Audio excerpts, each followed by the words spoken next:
Well, thank you everybody for watching this today. We're here with, my name is Andrew, Senior Campus Minister with CSF at IUPUI, and I'm with Joseph Boone. I like to call him Joe. You like Joe or Joseph? What's your favorite? It doesn't really matter, honestly. um, anyway, Joe and I are here just to have a great conversation about everything that's been happening in our world right now. Even before we had what happened with George Floyd, which was tragic. We had a lot of things going on with COVID that he and I have been communicating about.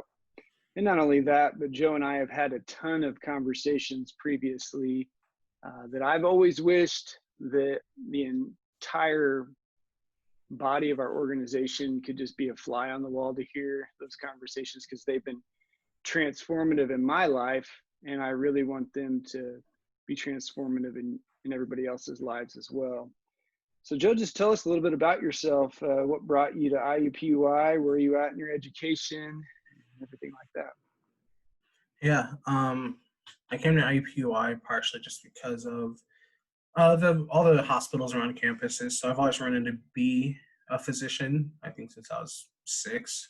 So I've always kind of had it set in my mind. And then IUPUI, being close to University of Eskenazi, Methodist, etc., all the hospitals around gave me a good opportunity to get involved early on with research and get some physician mentors.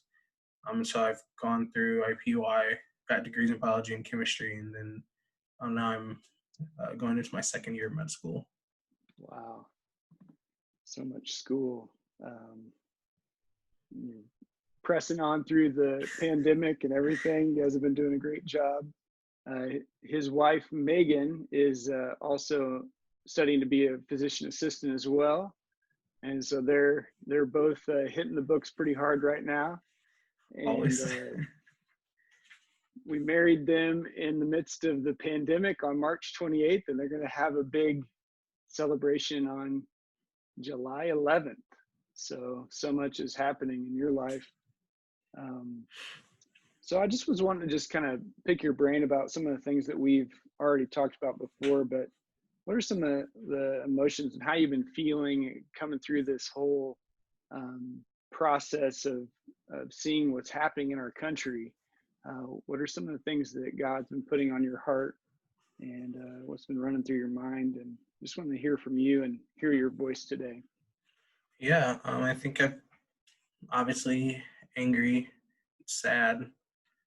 It's been very emotional, just kind of going back and forth every day with sometimes I'm angry, sometimes I'm sad, and sometimes I'm, I guess, glad to see so many people speaking out against racial injustice. And I've had people reach out to me that I wouldn't have expected to reach out to me. So I'm really glad and thankful for the community of friends I have. But I think most of all, just disappointed, sad, angry would probably be the biggest 3. Probably disgusted at, where we are as a society, Right. to be quite frank. Yeah.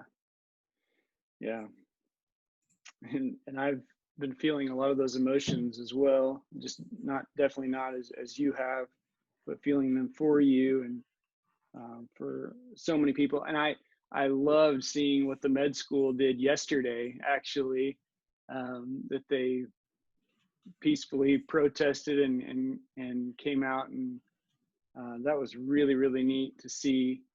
Yeah, that was put on by like the students.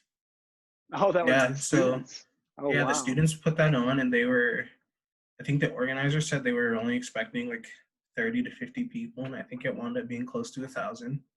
Oh. So yeah, because wow. Megan and I were out there too. Yeah, and there was just so many people from, like, it wasn't just a med school thing. It was just people that work in healthcare from all over the city. Various hospitals, right. Various school, like, obviously it's just everyone that decided they wanted to go out went out and made our voice heard. Awesome. Well, an obvious question for us to ask is, like, what do you think we can do as a culture, as a country, to make this better? I mean, to make racial reconciliation a real thing, and to make a difference that's long lasting. And it's not just a fad that we kind of weather it through and then kind of go back to whatever we were doing before, but where we can actually make a long-term difference. And I guess I'll probably just try to make it down to three things. Is one, listen. I think everyone has a voice, even people that we might disagree with. Right. I think it's worth listening, but especially to those who are hurting and in pain and have lived through these injustices their whole life.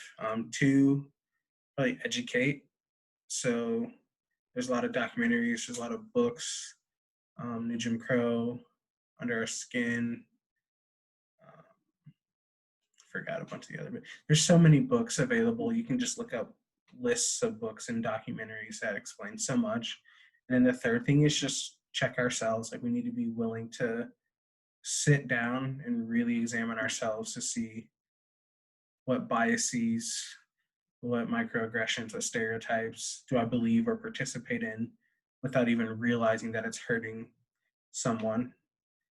And obviously it's focused more towards African American community, but while looking at that now, it's also a great time to look at it for any culture, religion. Right. What am I believing that's not true? Right.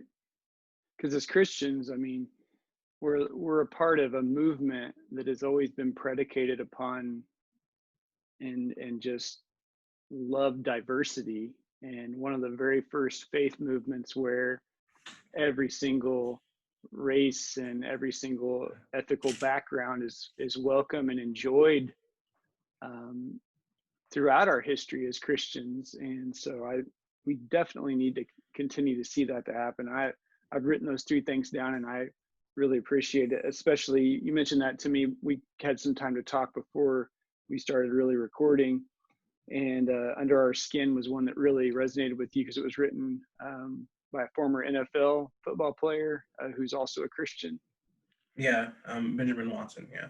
Okay. I think that probably sums up and speaks a lot more eloquently than I can on, the number of emotions that you go through, because I think anyone that's honest understands like the purpose of police officers in our communities, and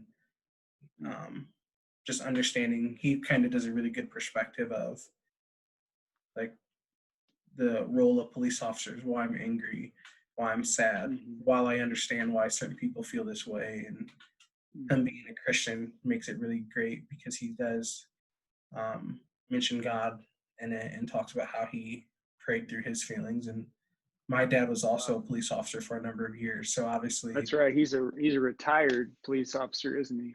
Yeah, so obviously I kind of like, I've grown up with a police officer in my home that, and when my dad is a police officer telling me all these ways to not have my hands in my pockets in stores, to make sure my seat's not leaned too far back when I'm driving. Like, if a police officer's telling you these things growing up as a kid, then obviously is an issue. Everyone will say like, comply. So like, when you're being taught from a very young age, you have to act a certain way. Every time you leave the house, I think that kind of just shows the emotions and feelings already from a young age. So I think that book just articulates it really well. Right. And I was mentioning to you as well that my daughter is a huge reader, and she's going to be 8 this month. And she has a few different books that are like the great American heroes. And it has all kinds of people in there that you would just expect to be in a book like that. Harriet Tubman, Frederick Douglass, the list goes on and on. But the one that was really interesting as she was reading, it said Madam C.J. Walker. And I thought that was really interesting that in this book with all these different people that she was in there, and that we drive by that theater every day on our way into campus. And she made a huge impact on so many different lives. And I think educating ourselves is very, very important, because with that education, then we can do a better job listening. Like with these things that you said, listening, educating, and then doing like an inventory on our hearts, I think they all kind of work together, you know. And so I think what you said is just fantastic. And I think, how do you think, as far as campus ministry goes, like in interacting on campus? Hopefully we're back on campus in the fall, being able to do things. But how can we do a better job as a campus ministry? I know you're talking about these are personal things that we could do as individuals, but maybe what's something as a campus ministry? You and I have already had these conversations, but I want everybody else to kind of hear your perspective of how you feel, and how we could do a better job as a campus ministry when it comes to diversity, but just like treating everyone the way that God would want us to treat each other. Yeah, I mean, I think just showing love is obviously a big one. Right. I know that you can't always control who does or doesn't walk in the doors, but I think once someone does walk in the doors, having open arms and kind of meeting them where they're at. Some people will come in ready to, sing, shout, participate with so much, and other people won't as much. And I think that's okay. Just meeting people where they are, and showing them that you love and care for them. I think with that, I know that there's not always a ton of diversity there, but that's okay. Like, as long as people aren't purposely excluding other people, that's all you can do. You can invite people, and you guys do a great job of having food, and then once someone comes in, making sure, I think when I was there, a lot of times people just being able to talk with people and really get to know people is kind of the way, just to get people to walk in the door. I guess that's kind of, I didn't think about that question too much, so I can't. I know It's we've okay. I had talked to in the kind of past, drop that on you. no, that's okay. Well, that's exactly what I was really wanting to hear from you, and I'd share it also with you that we have an IUPUI staff Bible study that meets on Thursdays at noon. We've been meeting on Zoom recently, and one of the sweet ladies from Nigeria on that call, she mentioned that some of the things that she really wanted to see among everyone is just to be quiet and to be present.